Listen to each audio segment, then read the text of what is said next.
Beneath the crimson evening sky of the west, the town of Red Hollow lay still, as if holding its breath before a storm.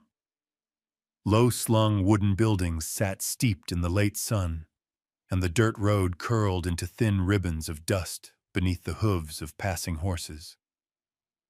Caleb Monroe, the son of a ranch teetering on the edge of ruin, and Celeste Hart, a stranger from the east, had not been brought here by chance. The problem was, he had never wanted a wife, and she had no desire to be anyone's bargaining chip. One needed to keep his land, the other needed to escape the long shadow of her past.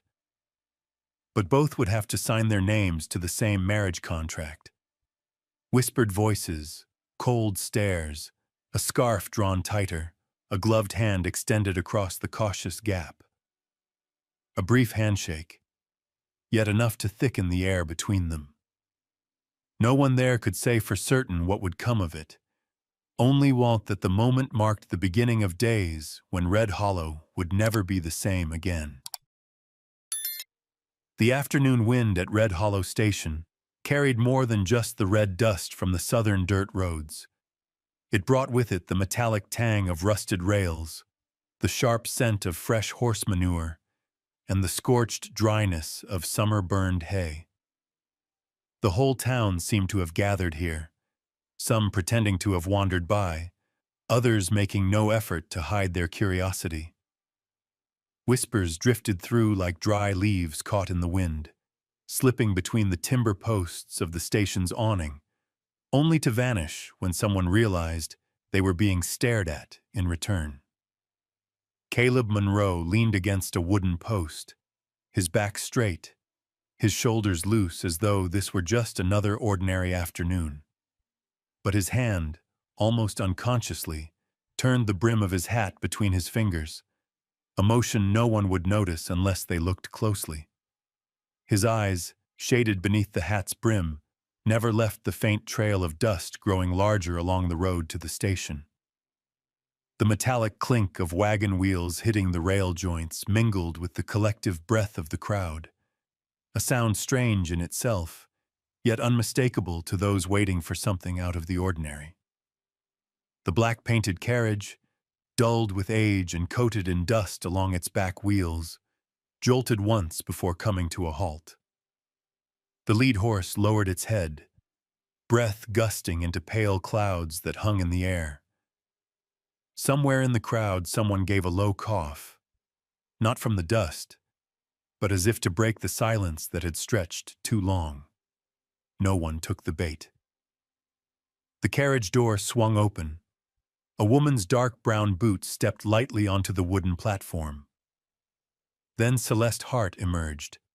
Not hurried, not slow, each movement measured, as though denying anyone the chance to find a weakness. A traveling dress the color of ash gray cinched neatly at her waist, the hem falling to cover her shoes, improbably crisp after days on the road. The wide-brimmed hat shaded half her face, leaving the other half glinting with an expression that could be read as either guarded or challenging. A sudden gust lifted the edge of her skirt, revealing a bit of lace hem darkened at one spot, a rare hint that her journey hadn't been entirely easy. Caleb noticed, but said nothing. His gaze remained even, as though he were simply the man assigned to meet her rather than someone with a stake in her arrival. The distant clop of hooves made a few men turn their heads, but their attention quickly swung back to the woman who had just stepped down. Her scent, not expensive perfume but the clean smell of soap and fresh linen, seemed to edge out the dust and hay in the air. It made Caleb think, briefly, of tidy eastern rooms 1,000 miles from here. A cluster of women stood tight by the station window, their shawls pulled close, fingers gripping the fabric as Celeste's glance brushed over them.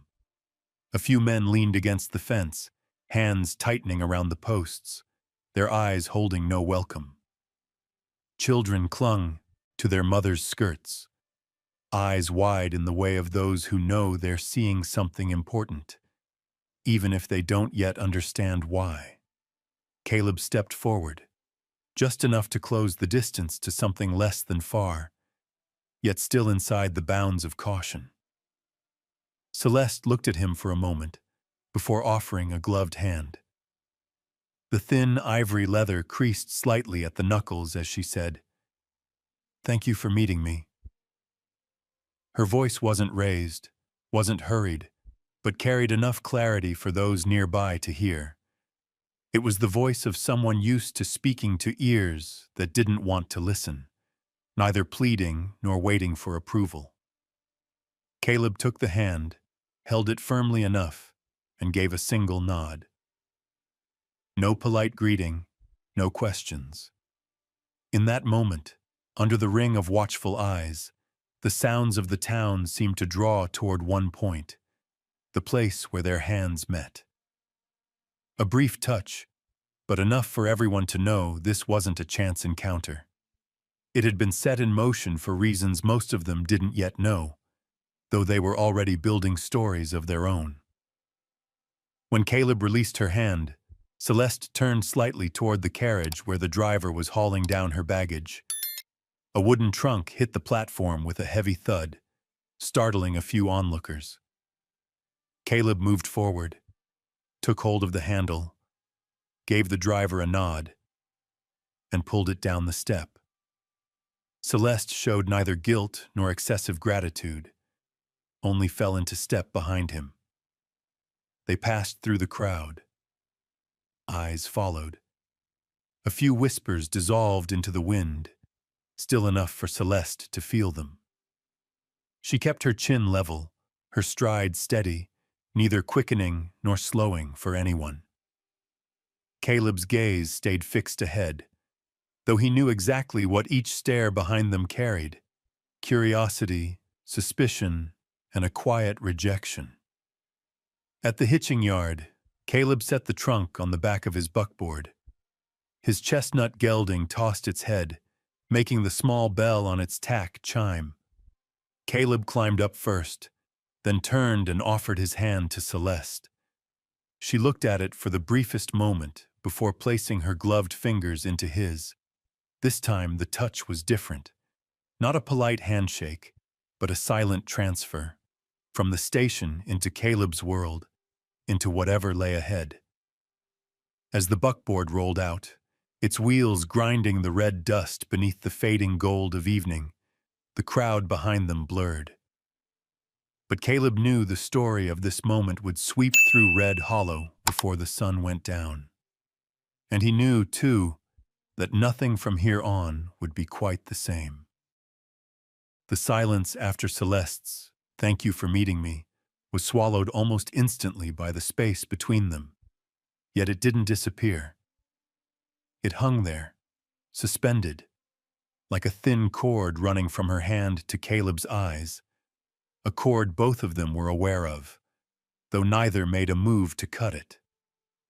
The women under the station awning clutched their shawls tighter, tilting their heads to murmur something to the person beside them. The men leaning against the fence exchanged small nods, the kind Westerners use to acknowledge something that doesn't need to be said aloud. I've seen it.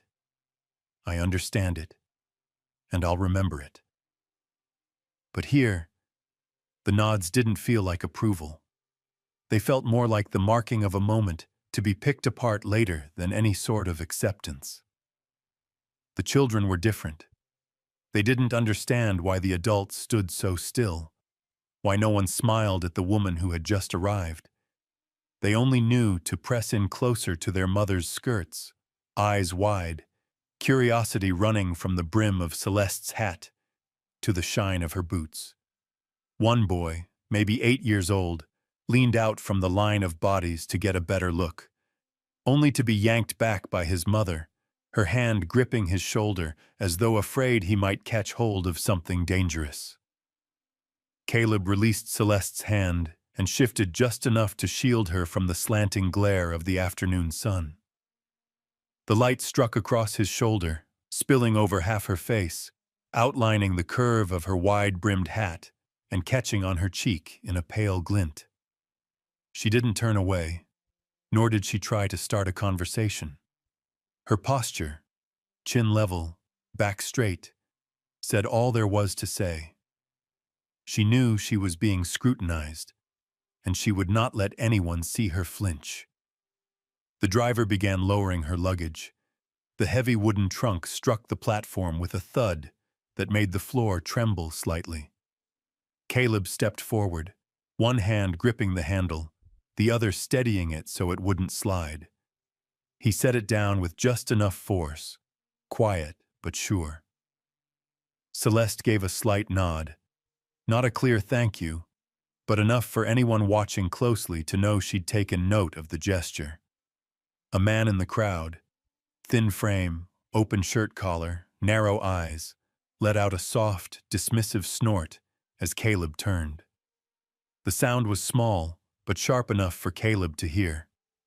He didn't react, simply kept hauling the trunk toward his buckboard.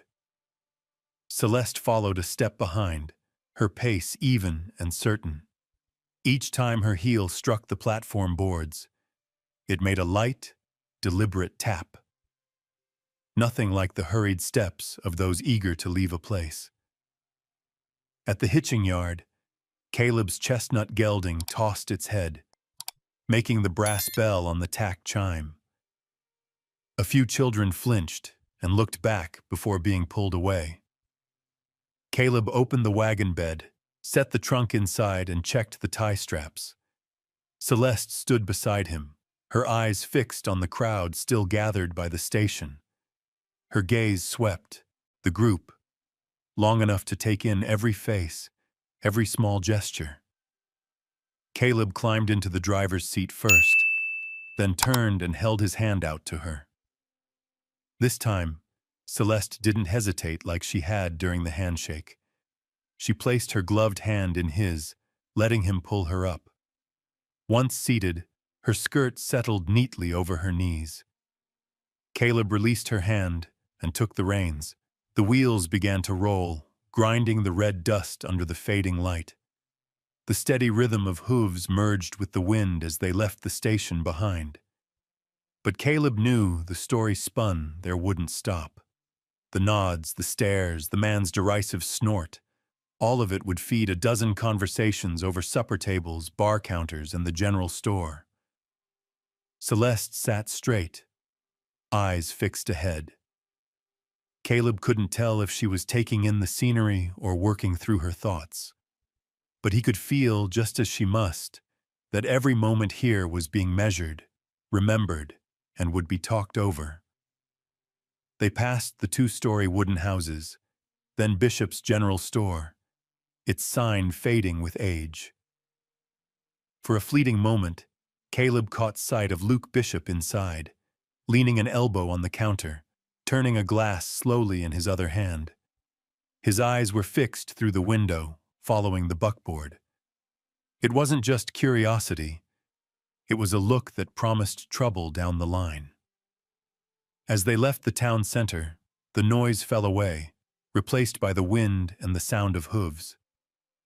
Caleb glanced at Celeste.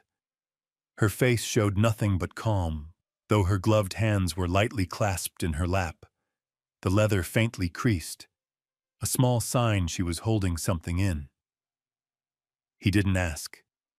He knew their first real exchange of words would come, but not here, not yet.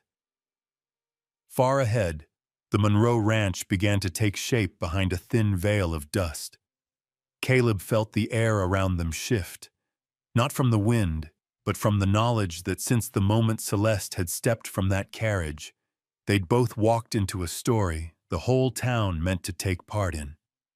And he knew that story would be anything but quiet. 2 weeks earlier, morning in Red Hollow began like any other. Harsh sunlight cutting through the window panes of Horace Mullen's law office, laying square blocks of light across the dark wood floor. Caleb Monroe stepped inside, the measured rhythm of his boot heels striking the boards, carrying with them the scent of open wind and road dust. He figured this would be quick work. Sign a few papers, collect a modest inheritance from his sister Grace, and get back to the cattle waiting to be driven down to the southern pasture. Horace Mullen, a thin man with neatly trimmed silver hair, was bent over his desk, gold-rimmed spectacles sliding low on his nose. In front of him sat a bundle of documents tied with cord, the pages stacked with an almost obsessive precision. Caleb took the chair opposite, set his hat on his knee, and studied the lawyer's face. "Shall we get started?" Caleb said, his voice even, though with a thread of impatience. Mullen didn't answer right away. He removed his glasses, polished them with a thin cloth, and only then looked up. There was a hesitation in his eyes, as if what he was about to say wouldn't be easy to hear. "Caleb," Mullen cleared his throat, "I'm afraid this isn't going to be a routine signing." He opened the bundle, pulling out a sheet stamped with the bright red seal of the county court. "Under the lawful will of Grace Monroe, full ownership of the Monroe Ranch will pass to you, only if you marry a woman named Celeste Hart, resident of the East, within 30 days of signing acknowledgement."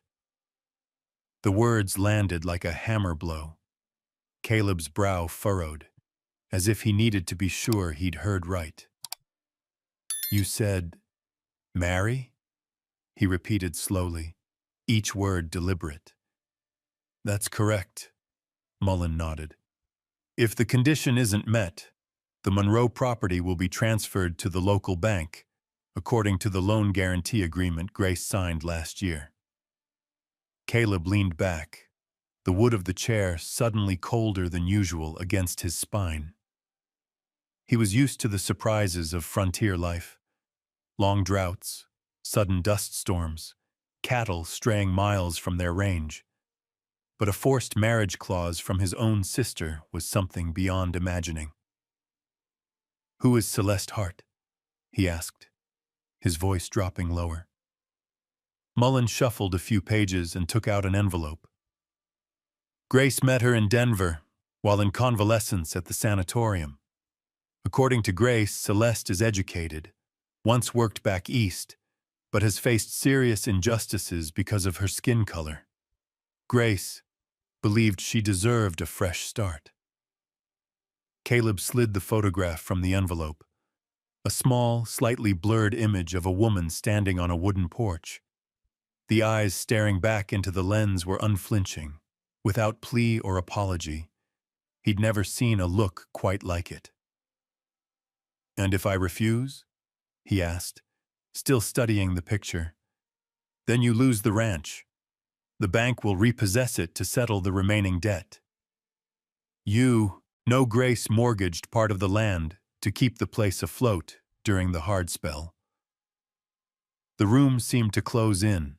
Caleb's fingers tightened around the photo. The Monroe Ranch wasn't just dirt and cattle. It was 4 generations worth of sweat, childhood memories, and a promise to his parents that he would keep it. But marrying a woman he had never met, that was a line he wasn't sure he could cross. Outside, wagon wheels clattered over the main road, the newsboys' calls drifting in through the window. But to Caleb, the sound seemed to recede until there was only Mullen's voice, steady and low. "I understand this isn't easy, but Grace left you everything, with this condition. She must have had her reasons." Caleb rose, took his hat, and gave a short nod. He didn't answer right away. When he opened the door, a wave of hot wind rolled in, carrying the smell of red dust and the bustle of the town. He knew this decision wouldn't just change his life. It would spark stories that would run through Red Hollow like wildfire. Passing Bishop's General Store, he caught the eye of Luke Bishop. The storekeeper wore a thin smile, the sort that said he'd caught wind of something interesting and was already turning over how to use it. And sure enough, News like this wouldn't stay inside Mullen's office walls for long. Among the papers Mullen had given him, Caleb noticed a folded map tucked in by accident, its edges frayed with age. He glanced at it only briefly before slipping it into his coat pocket, unaware that it would matter far more than he imagined. On the ride back to the ranch, the wheels ground over gravel, the horse kicking up a haze of dust. Caleb sat in silence, his mind circling the same question. What had Grace seen in Celeste's heart? And why was she so certain this woman was the key to holding on to the family land? News in Red Hollow had its own way of moving. No newspapers, no letters needed. A single whisper over a bar counter or while pouring morning coffee could sweep through the whole town before the sun was anywhere near its peak. And the story about Grace Monroe's will, the marriage clause to keep the land, didn't just pass through town. It tore through it like a dry grass fire caught in a summer wind. The next morning, Caleb came into town to buy salt and rope. The moment he stepped onto the porch of Bishop's General Store, he caught Luke Bishop's half-smile. Tall, broad-shouldered, hair slicked to a polished shine as if he were always ready for a portrait. "Heard you've got company coming in from back east," Bishop said, drawing out the words, the last note lifting as though it were a question, though it was nothing but a barb. Caleb didn't answer. He simply walked to the counter and handed over his list. Bishop glanced down at it, then looked up, his eyes carrying a mix of mockery and calculation. "Monroe, I just hope you know what you're doing. Bringing someone different like that here, you'll change the whole color of the town." The word different came out with a soft press, just enough for the two men looking over saddlery nearby to glance over. Caleb kept his eyes on the coil of new rope, his palm tightening slightly, but staying silent. When he left the store, he could feel eyes following him. This wouldn't stop with Bishop's words. It would be repeated in the saloon tonight, at family supper tables. And by tomorrow, it would be the sort of fact everyone knows that Caleb Monroe was bringing trouble. By noon, when Caleb stopped by the post office, Sheriff Warren Cole was there, leaning on the counter talking to the postmaster. Cole was a man in his 50s, hair going gray, skin weathered by sun, eyes usually kind, but clouded today with something heavier. "Monroe, mind if we talk?" Cole asked as Caleb was about to leave. They stepped outside, standing under the awning to keep out of the glare. Cole looked him square in the eye, his voice low and direct. "I've heard about Grace's will. You've got the right to choose, but you should know. The town's been uneasy lately." "You mean the fence cuttings?" Caleb asked. Cole nodded. "And the stock thefts. 5 ranches in the last 3 months. Cattle, horses, even tools. Nobody's caught anyone yet. But if I were you, I'd be ready for folks to pin it all in the same direction when she arrives." Caleb caught the meaning. Cole wasn't accusing. He was warning. He understood how a crowd could turn on what it didn't know. Caleb gave a short nod, pulled his hat low, and headed back to the ranch. The wind was against him on the ride home, whipping the red dust into a haze. He stopped beneath the shade of a cottonwood and pulled from his coat the packet Mullen had given him. Beneath the legal papers, his fingers found the edge of a thick, neatly folded sheet. Opening it part way, he saw fine ink lines like a map, a few markings he didn't recognize at first glance. It was the map Grace had left. Old, the edges frayed, a blot of ink staining one corner. He meant to open it fully, but a sudden gust rattled the paper in his hands. Caleb folded it quickly and tucked it back into his pocket. "Later," he thought, "when there's time." He didn't yet know that putting it off would cost him more than a few nights' sleep. Toward evening, while watering the horse at the well, he heard hoofbeats far off. Looking toward the trail, he saw two riders stop at his fence, talk briefly, then turn their mounts away. He didn't recognize them, but the sidelong look they gave before riding off brought Cole's words back to him. Folks will pin it in the same direction. That night, light from the saloon at the far end of the street spilled onto the road. Caleb didn't go in, but as he passed, a few lines drifted out between the banjo music. "Heard she's colored," one man said.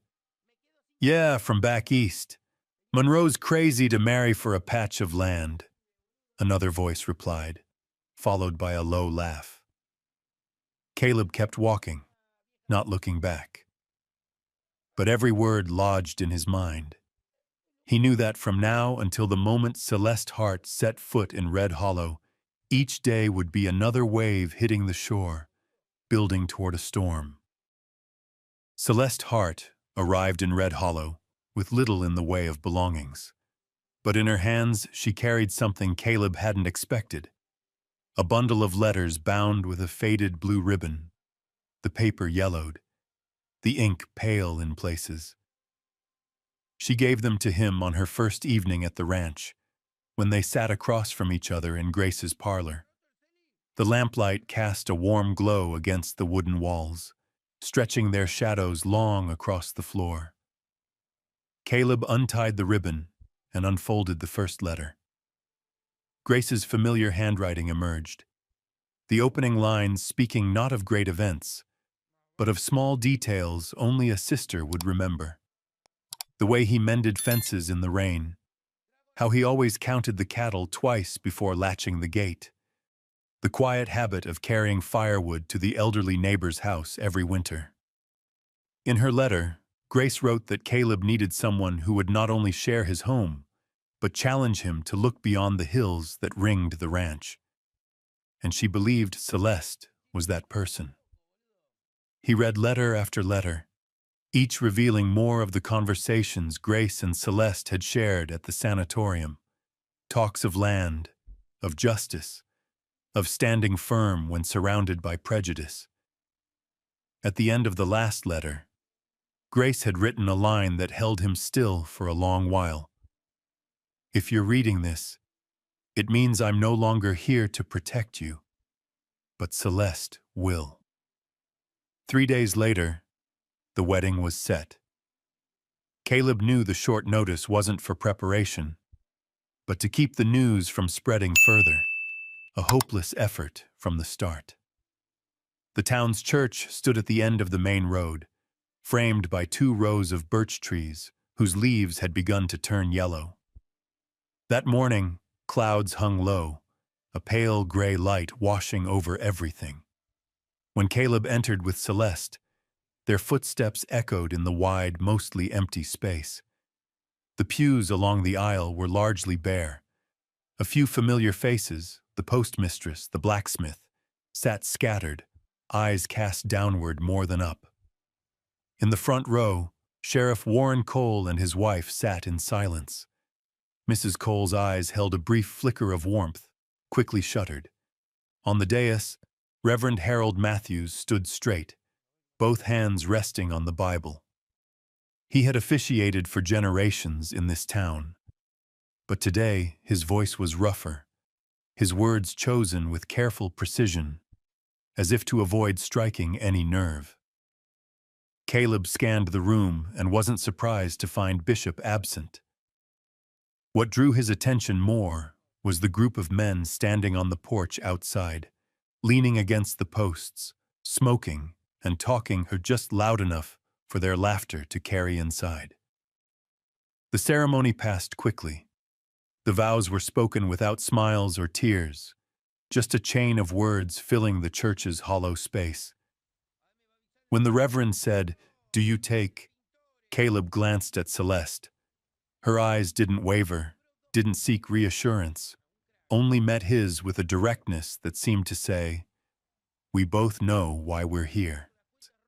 When the "I do" came from each of them, it was not met with applause or well-wishes, only the sound of wind slipping through the cracks in the door and the faint creak of old hinges. The Reverend closed the Bible, his voice even. "I now pronounce you husband and wife." They turned down the aisle together. There were no flowers, no ribbons, only rows of wooden pews and the eyes that followed them, some curious, some contemptuous, most indifferent. Outside, Caleb felt the light shift, the wind carrying the scent of rain from a distance. They stepped down from the porch, their footsteps striking the earth at the same time. Across the road, a group of young men glanced over, grinning until Caleb met their gaze head-on, and then they turned away. The buckboard was waiting. The horse tossed its head as they approached. Caleb helped Celeste onto the seat, then climbed up beside her. With a pull of the reins, they rolled away, the church falling behind. They rode in silence. Rain began in sparse, heavy drops, drumming against the wagon's canvas. Caleb glanced at Celeste. She sat straight, eyes fixed on the horizon where the hills blurred in the mist. He realized then that this wedding wasn't empty simply because the pews had been bare, but because it was the beginning of an alliance built on necessity rather than romance. Yet somewhere in that hollow space, he sensed there was something waiting to be filled, not with the town's blessings, but with the way they might stand side by side against whatever came next. And Caleb knew the eyes from today would follow them for a long time, until someone, or something, changed the story Red Hollow thought it was telling. After the wedding, the air at the Monroe Ranch felt like winter had come early. Not the biting cold of snow and wind, but a dense stillness between two people sharing a roof yet walking separate roads. Caleb didn't bring Celeste to his room. Instead, he moved down to the barn, taking with him a wool blanket, a few changes of clothes, and the old oil lamp. Grace's room, now Celeste's, remained just as she had left it. White bed linens, a wooden wardrobe polished to a soft sheen from years of oiling, a small bookshelf by the window stacked with the novels she loved. Caleb had never stepped inside since the day Grace died, and now, each evening when light spilled warm from that room, he felt as if he were looking into a locked part of memory that somehow harried the breath of another. The days moved slow. Caleb rose before dawn, checked the herd, worked until the sun dropped behind the hills. Celeste settled into her own rhythm, mornings in the kitchen or Grace's vegetable garden, afternoons reading or writing in her room. They met mostly at supper, sharing a table with little more than the necessary questions passed between them. In town, the silence was even sharper. The first time Caleb took Celeste for supplies, the chatter inside Bishop's general store fell flat the moment she stepped through the door. Bishop, behind the counter, gave a thin smile before turning to speak with another customer, as though they weren't there. The price of flour and sugar was higher than Caleb had paid before, but he said nothing, just laid down the money and left. Sundays at church were no different. When they walked in, a few families shifted from their pews to sit elsewhere. Nods were curt, smiles thin as thread. Reverend Matthews held service as usual, but his gaze passed over them so quickly it could hardly be called acknowledgement. The cold wasn't just in the physical space. It soaked through each look, each pause in conversation, each time people pretended not to see them on the street. Caleb had lived here all his life, where folks knew each other since bowl-cut hair and scraped knees. But now he felt he and Celeste were two shadows in a picture they used to belong to. That night, A light rain fell. Caleb lay in the barn, listening to the wind whistling through the boards. Sleep wouldn't come. His mind circled back to the day's images. Bishop's eyes, Mrs. Cole turning away at church, the slice of whispering when they walked past. He lit the oil lamp, meaning to check the horses before bed, but paused in the yard when he caught the glow from Grace's window. The curtain was partly drawn. Through the gap, he saw Celeste at the desk, her shoulders tilted forward. On the table lay a brown leather-bound book, the thick paper edges worn. The nib of her fountain pen fobbed slow but steady, each mark pressed into the page as if she were drawing, not simply writing. Caleb narrowed his eyes. The lines weren't ordinary words. They were curling symbols, mixed with numbers, arrows, circles, a kind of code or diagram. She looked up now and then toward the window before bending back to her work. He stepped back, careful not to cast a shadow. For a moment, his mind went to the folded map Grace had left, still tucked in the coat hanging in the barn. A vague sense took root. Celeste might be piecing together something he hadn't even begun to touch.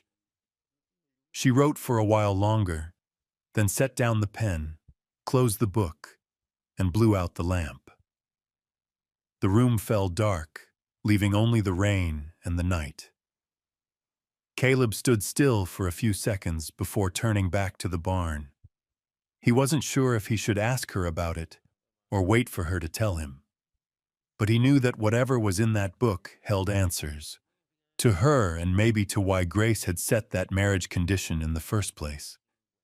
The night wind slipped through the barn door, carrying the damp scent of rain and fresh-cut grass. Caleb pulled the blanket over his shoulders, lying back with his eyes open. In the dark, the symbols on that page kept forming in his mind, linked to Celeste's steady, unreadable gaze at the wedding. Calm, guarded, and hard to grasp. He realized then the coldness between them wasn't just about distance. It was about the things he didn't yet know. And no matter if the town kept turning its back, he would have to find the truth.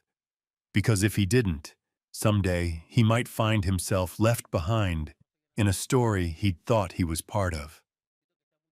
3 days after a night of pounding rain, Caleb was out early to check the herd when he saw the first sign. The north fence cut into lengths, barbed wire hanging limp like broken ribs. Across the pasture beyond, irregular gaps in the grazing herd showed that 18 head of cattle were gone. No hoof prints, no warning noises, just the strange emptiness where life had been. The incidents rolled in after that like water through a broken gate. The lock on the tool shed pried open, several heavy tools, sledgehammers, shovels, and his best saddle gone. On Thursday night, a crumpled, mud-stained note was nailed to the front door with a rusted dagger. 4 words scrawled across it: "Leave or lose all." The ink had been deliberately smeared, as if to suggest blood had soaked through the page. Sheriff Warren Cole came, lantern in hand, sweeping the light over the scene. He made no promises beyond keeping an eye out, but Caleb knew the Red Hollow law was stretched thin, and some leaned quietly toward Luke Bishop's side.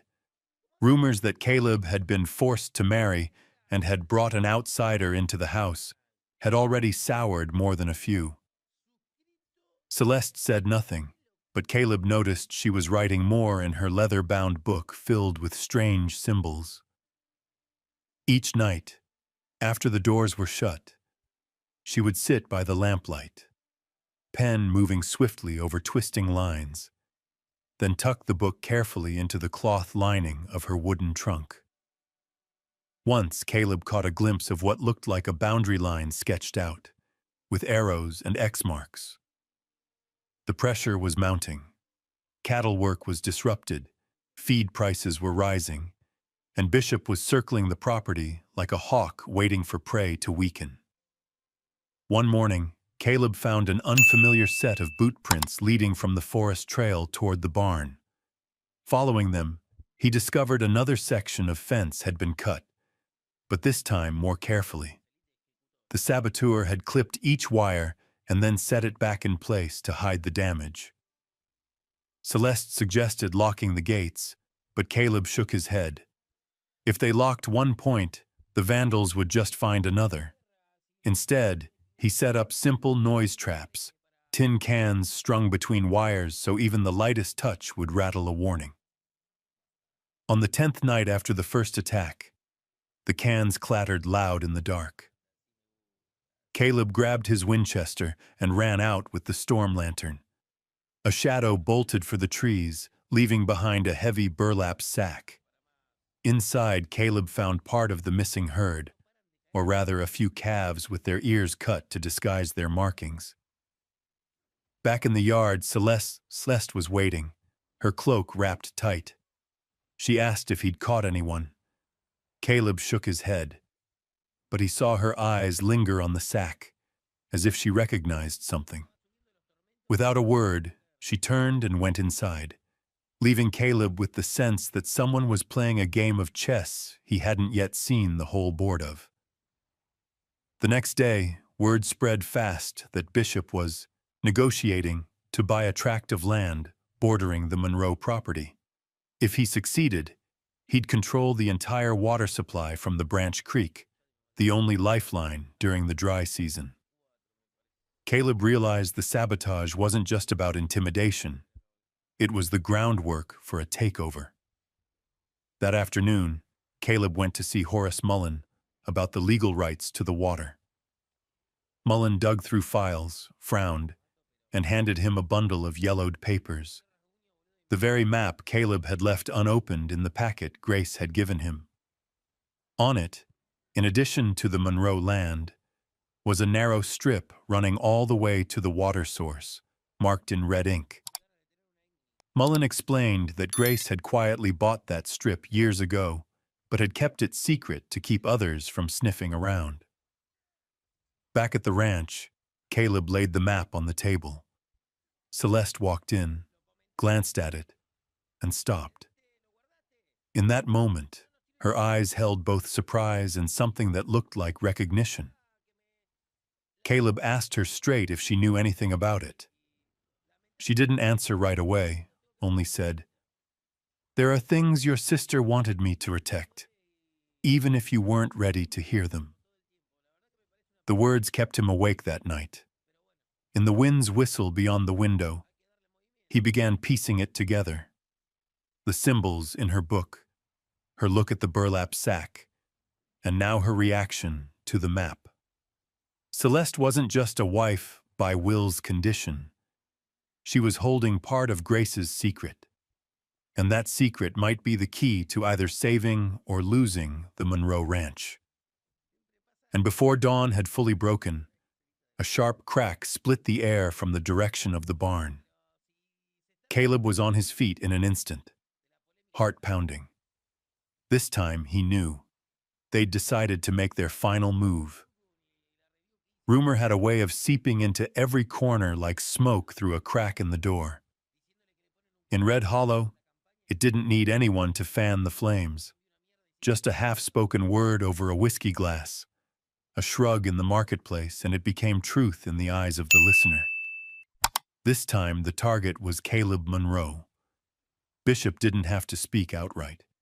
He only had to stand on the porch of his general store, polishing his spectacles, and shake his head as though mourning some sad inevitability.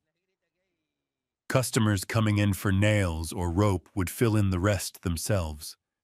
That the cut fences, the missing cattle, the stolen tools, weren't the work of strangers at all. That Caleb, desperate to save a ranch he couldn't keep, had staged it himself to collect insurance money. The whispers wound themselves around the town quickly. At church, suspicious eyes pressed into Caleb's back. At Dalton's saloon, a few men raised their voices, saying, "Reckon he thinks we're too stupid to see through that." Even children running past the fence would giggle his name as if it were a punchline. Celeste saw it all. She didn't react, didn't step in to explain.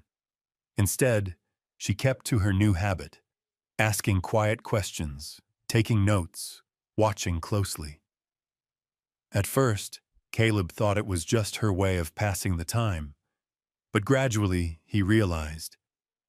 She noticed things others overlooked: who was out in the fields earlier than usual, who changed their delivery schedule into town, who bought new rolls of barbed wire without a clear reason. The pages in her leather-bound book thickened. The strange symbols that had first looked like cipher now formed a series of landmarks and patterns. Caleb began to see connections, but wasn't sure if he was being drawn into her plan or simply happened to be standing on the same side. The town meeting was set for the weekend. Officially, it was about public safety, but everyone knew it would be an unspoken trial, deciding whether Caleb still deserved the town's trust. Bishop wouldn't miss that chance.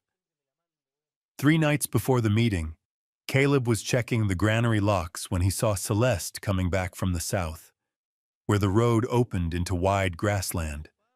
Her coat was dusted, and in her hand was a cloth sack tied tight. When he asked, she only said, "Something I needed." He wanted to press her, but her eyes then were like a shut door, no crack to slip through. The next day, the rumor swelled sharper. Someone swore they'd seen Caleb near his own cattle barn the night of the theft, as if that alone proved he'd staged it. He didn't bother explaining to every ear. But when Sheriff Warren Cole came to the doors with a summons to attend the meeting, Caleb knew things had slipped beyond his control. That night, Celeste laid her notebook on the kitchen table, opened to the middle, and turned it toward him. In the lamplight, the writing and symbols were clearer than he'd ever seen. She pointed to 3 names, each one belonging to a man who had once worked for Bishop but quit before the sabotage began. "Why do you think they've been hanging around here lately?"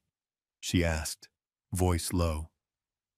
Caleb looked closer and saw that next to each name were dates, matching the nights of the attacks. She never said outright that Bishop was behind it, but every detail in that book painted a picture hard to ignore. Caleb felt a surge of heat rise in him, but Celeste cut it off with a single line. "If we walk into that meeting with only words, you'll lose. They need to see, not just hear." In the 2 days before the meeting, they went about their routines in daylight, as though nothing had changed. But after dark, they followed the trails Celeste had mapped. It led them to a makeshift cache in a ravine, inside which were the missing tools and several rolls of barbed wire still bearing the Monroe Ranch's distinctive markings. From her cloth sack, Celeste pulled out what she'd fetched earlier, a battered old camera, the kind you loaded with film by the roll. "Grace lent it to me, once for a different reason," she said, offering no more. They set up the evidence, photographing each item with its identifying marks in plain view. The night before the meeting, Caleb found her alone in the kitchen, surrounded by fresh prints hanging from a string. She didn't look up as he came in, but spoke as if to mark the moment. "Tomorrow, we don't just defend, we attack." The next morning, the church bell tolled as if summoning the whole town. Caleb and Celeste stepped into the meeting hall, greeted by no one. Bishop sat in the front row, wearing a thin smile as though everything was already decided. Sheriff Cole stood at the front, ready to call order. Before he could speak, Celeste stepped forward and laid a stack of photographs on the table in the center. "I think everyone should see this before deciding who deserves the blame." A wave of murmurs spread. Bishop leaned forward, But when his eyes found the image of a hammer carved with the Monroe M, discovered in the shed of one of his former men, the smile on his lips drained away slow. Caleb didn't know yet what the outcome would be, but he knew this. Celeste wasn't just the outsider the town thought she was. She was the only one, from the start, who believed truth mattered more than rumor. And in that moment, amid the whispers and watching eyes, he felt the thin thread between them pull taut into something far stronger. That night, the Red Hollow Church seemed to hold more breath than air. Oil lamps hung along both walls burned a dull gold, their light flickering over faces packed close together. Every eye turned toward the wooden dais at the front.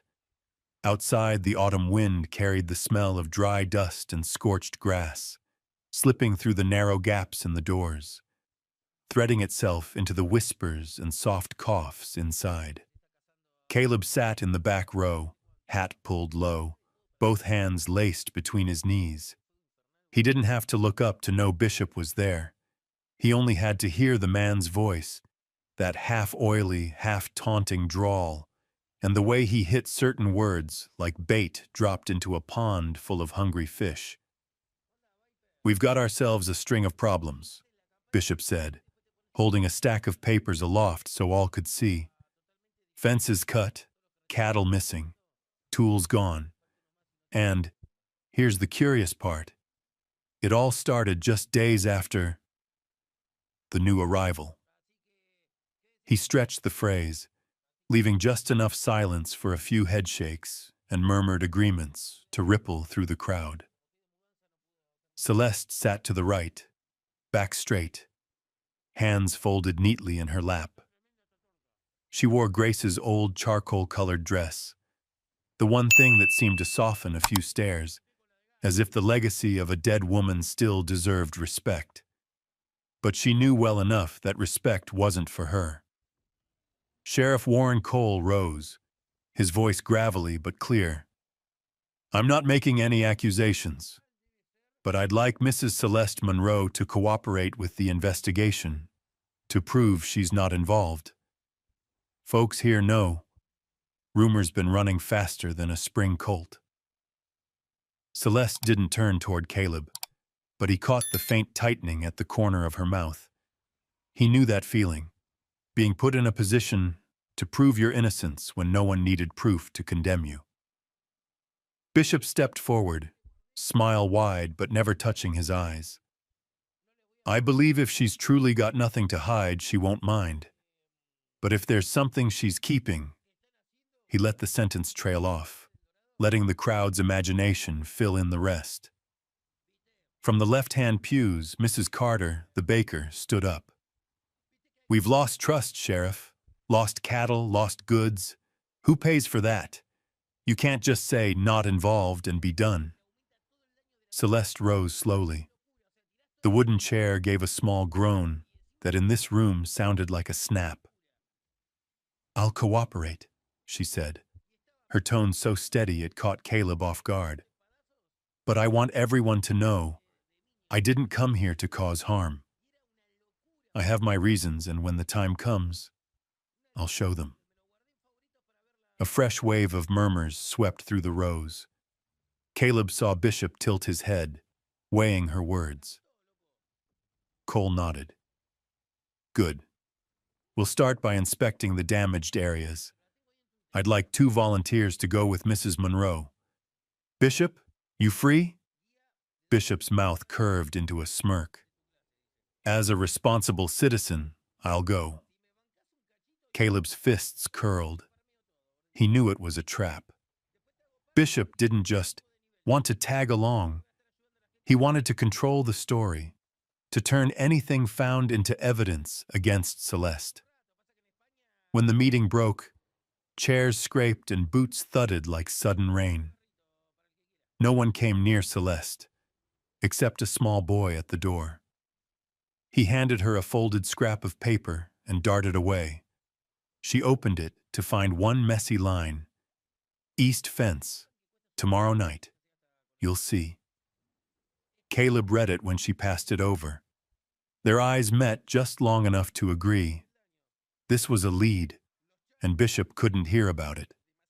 That night, Caleb didn't head back to the barn as usual. He sat in the kitchen, listening to the wind at the porch, while Celeste spread Grace's old map across the table. She pointed to a spot near the east fence, her voice low. "If this is real, we'll know who's been doing all of it." Caleb nodded, but his eyes lingered on the strange symbols drawn along the map's edge, exactly like the ones he'd seen her mark in her leather notebook. He didn't ask, not yet. The next day, town life spun on in the grip of gossip. Bishop drifted from shop to shop, adding just a little detail to what Celeste might have done. A few old friends of Caleb's no longer returned his wave. Cole stayed outwardly fair, but Caleb could see the strain. When the sun dipped behind the red dirt hills, Caleb saddled his horse. Celeste stepped from the porch in her wool coat, eyes set. "Let's go," she said. Her voice pulled tight like a set wire. They carried no lantern, letting the moonlight lead. That night, the east fence lay in shadow, the dry grass whispering in the wind.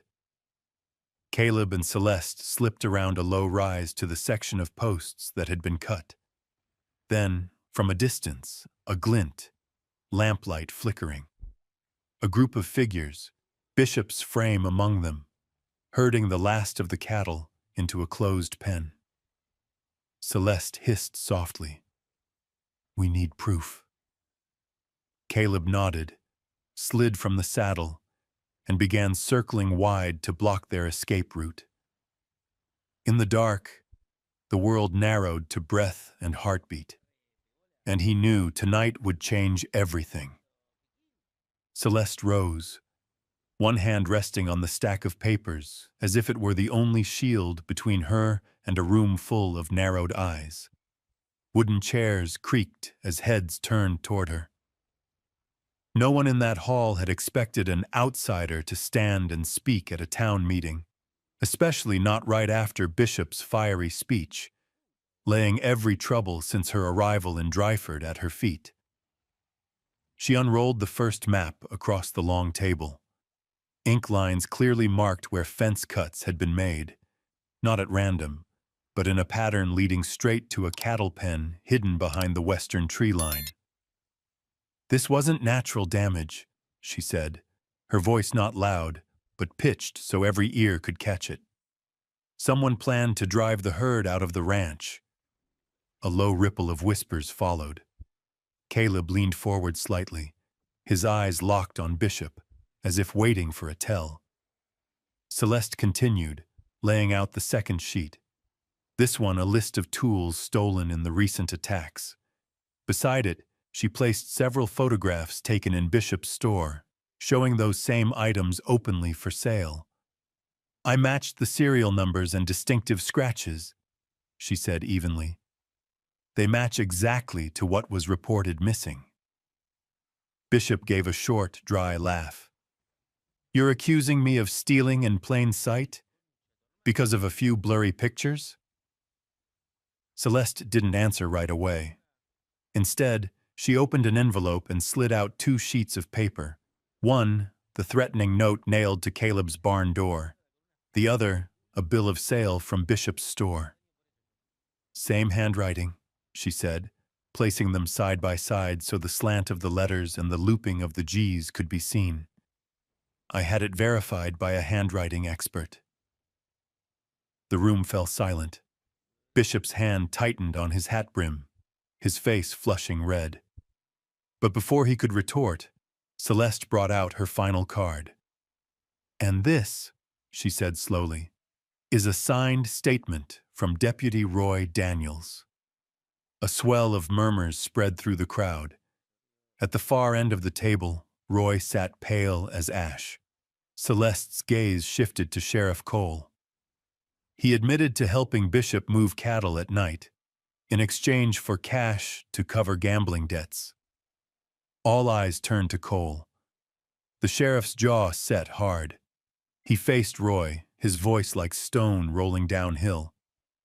"You denying that?" Roy didn't lift his head. He only gave a small shake.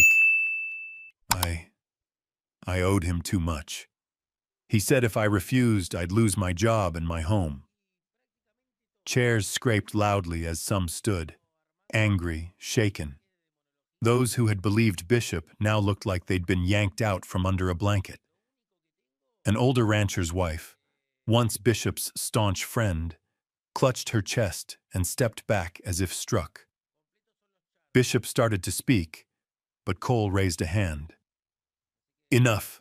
Jasper Bishop, you're under arrest for theft, destruction of property, and bribery of a public officer." His voice carried no hesitation, each word struck like a hammer.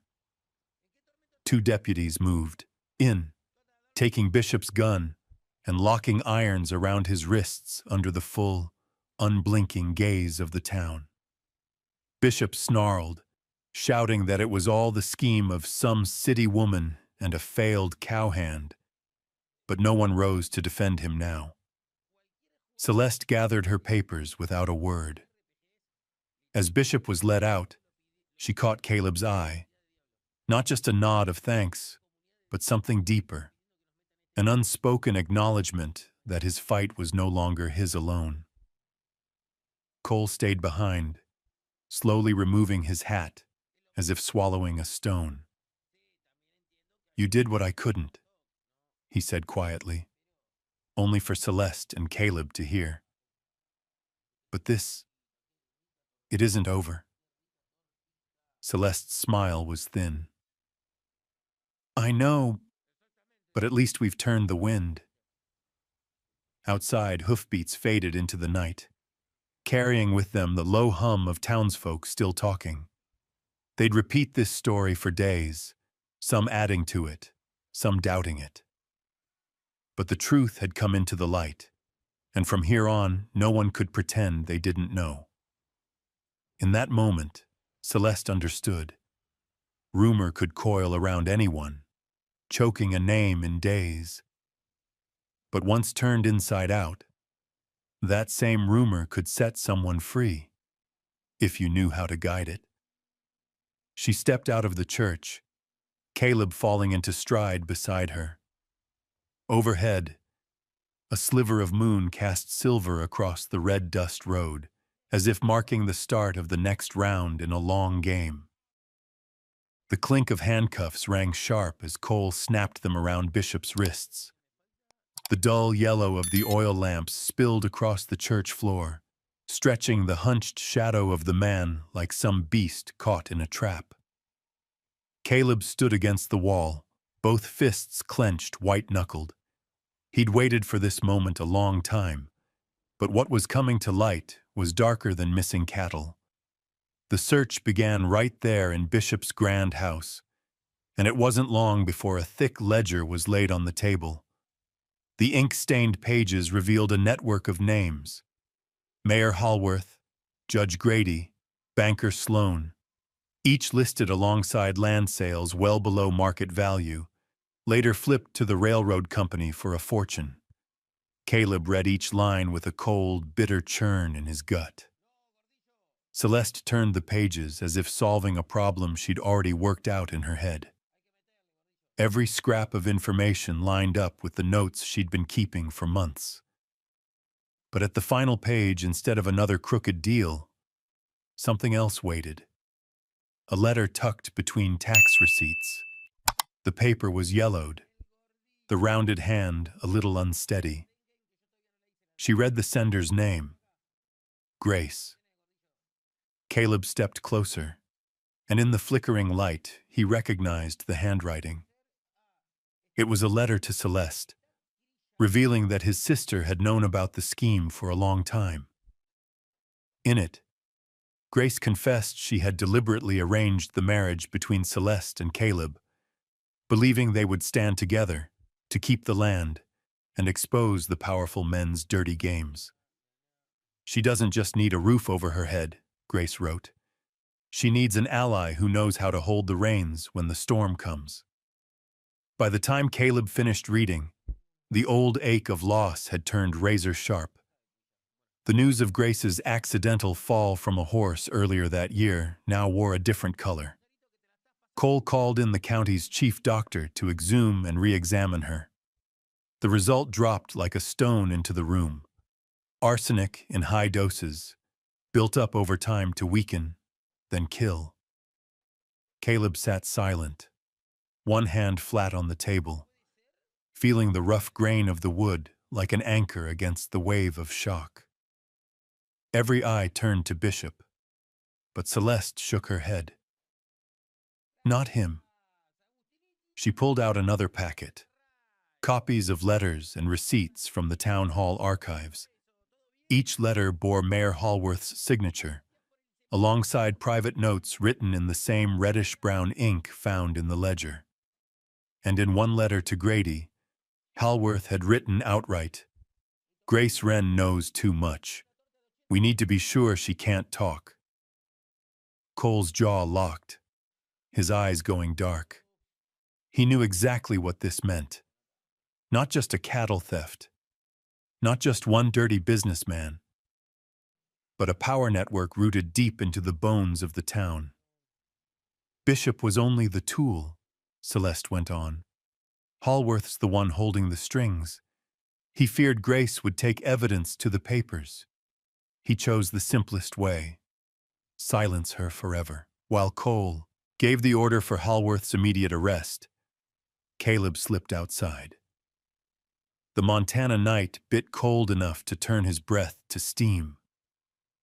Out back, the wind whispered through the cottonwoods, their leaves hissing like Grace's voice in his memory. He thought of the last time he'd seen her, that faintly forced smile, the way her hand had gripped his longer than usual. Now every piece fit, but the price of truth was steep. When Cole marched Hallworth from his home, the townsfolk lined Main Street. Some muttered disbelief, others bowed their heads in silence. Caleb recognized faces from the meeting months ago when they'd doubted Celeste. Now, not one dared meet her eyes. Celeste stood steady, neither smiling nor lowering her gaze. She'd grown used to stares, probing, doubting, even spiteful. But tonight, something in them had changed. A mix of fear and respect. Inside the church, Cole pressed Bishop once more. The man admitted to helping Hallworth buy land and move stolen cattle, but swore he knew nothing of the poisoning. Celeste believed him, not because he was innocent, but because Hallworth would never hand his dirtiest work to a greedy, predictable man like Bishop. In the days that followed, Caleb, Cole, and a handful of honest men began combing through every land deal from the past 3 years. The stolen money could have bought half the town. Some big names suddenly retired and vanished east. Bringing them to trial would take time, and protecting witnesses came first. Celeste moved fully into Caleb's ranch, not as a wife to be pitied, but as a partner. She spread Grace's map across the kitchen table, circling the parcels of land still free from the scheme. "If we hold these," she said, "they can't take full control when the railroad comes." Caleb studied her for a long moment, then nodded. No thanks were spoken. They both understood. This wasn't just about keeping land. It was about justice for Grace and showing the town that not everyone bowed to the dark. On late nights, when the fire was only red coals, Caleb would sometimes see Celeste writing, the lamplight catching her profile. She recorded everything, dates, times, names, sums, as if each word was another fence post driven deep against the ones who'd tried to wipe them out. Outside, winter began to lay its first white over the eaves, but inside the cold no longer ruled. Caleb knew that from now on, he wouldn't be standing watch alone. Hallworth sat in a neighboring county jail awaiting trial. Bishop, though spared the murder charge, still faced a wall of indictments. Roy Daniels, the deputy who'd sold them out, took a lighter sentence in exchange for testimony. He never met Caleb's eyes on the way out. Maybe because he knew there was no hatred there anymore, only contempt. On the last night before Cole left town to testify in court, he stopped by the ranch. "Keep what you've got," he told Caleb, then turned to Celeste. "And keep each other." The door shut behind him, leaving a quiet warmth in the kitchen. The map still spread. The remaining parcels still ringed in ink. At dawn, Caleb stepped onto the porch. Fog lay white over the valley, but he could see the faint trail leading east, the direction the enemy had fled. He didn't know if they'd come back, but he knew one thing. If they did, they wouldn't be facing a lone man anymore. The scandal in Red Hollow didn't stop at the town limits. Newspapers from Helena, Billings, even Chicago rolled in, running long columns about the corruption network laid bare, and about the rising lady detective out of some far-flung corner of Montana. Names once spoken with respect, Mayor Phelps, Judge Linton, Banker Harper, now showed up in court, their eyes dodging the camera lenses as if those could swallow their reputations whole. Cole, though stung to learn Roy Daniels had betrayed him, kept his discipline tight. He didn't just cuff Bishop on the spot. He signed warrants to search ranches, offices, and banks across the county. More than a dozen arrests came in 2 weeks. Men and women walked out under the cold stares of townsfolk who had once tipped their hats to them, but now stood silent, lips pressed tight. Celeste didn't retreat into the shadows. She rode with Cole and Caleb to depositions, her eyes sharp, her voice steady enough to make even men used to twisting the truth stumble.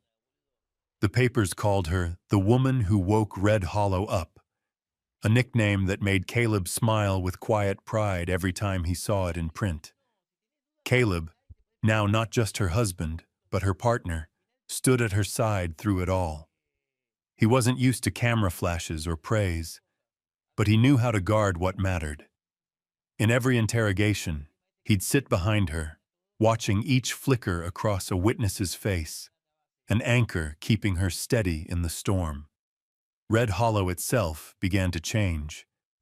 With so many council seats empty, the town elected new members, farmers, shopkeepers, school teachers, people who understood justice wasn't a motto painted on the courthouse wall, but something you tended every day.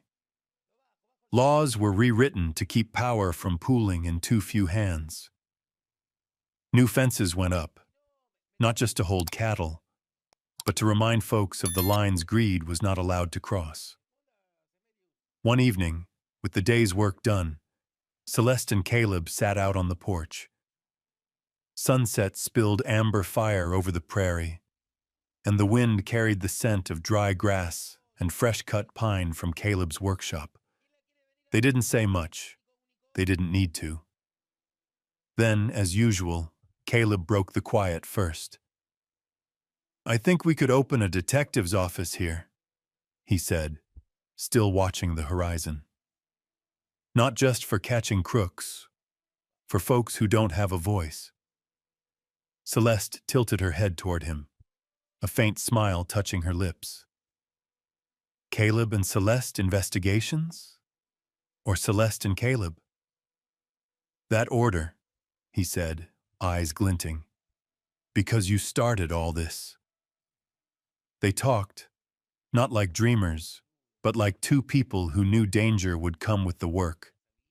This time, neither would be walking alone. They spoke of hiring an assistant, keeping costs low, maybe hanging a carved wood sign out front. When the talk turned further ahead, Caleb mentioned children. He spoke of a house filled with laughter, of little boots lined up by the big ones at the door. Celeste stayed quiet for a long moment, watching the last streak of light fade from the sky. She had once thought this marriage was only an obligation, a bargain for safety. Now it had become the foundation for building a life, not just for them, but for children not yet born. That night, after Caleb had gone to bed, Celeste sat at the table, drew out paper and pen from the drawer. She wrote a letter to Grace, not to the dead, but to a sister still alive in memory, in every choice that had led her here.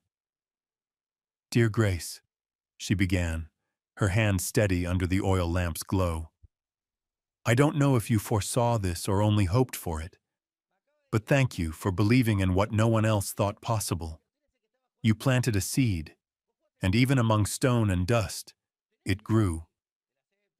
I have found not just justice, but a love worth telling forever." She set the pen down, folded the letter, and slipped it into a small wooden box, the one holding things no one else was allowed to touch. Outside, the night wind crossed the fields, carrying the sound of crickets and the scent of wild grass. Celeste stepped onto the porch, where Caleb slept in the rocking chair, hat tipped low. She eased a blanket over his shoulders, then sat beside him. No more bargaining, no more doubt. Just two people who had walked through duty and loss to find each other, where love didn't need proof in words, but lived in every small thing they did for each other each day. Some Wild West stories don't end in gunfire or a showdown, but in a quiet evening where the wind smells of hay and the sunset gilds the porch in gold. Celeste and Caleb hadn't just broken a scheme that gripped Red Hollow. They had built something longer lasting than any law, a home where trust and love could stand side by side. Those who've lived long enough know that true happiness never comes quick, and sometimes it's found in the very duty we once thought a burden.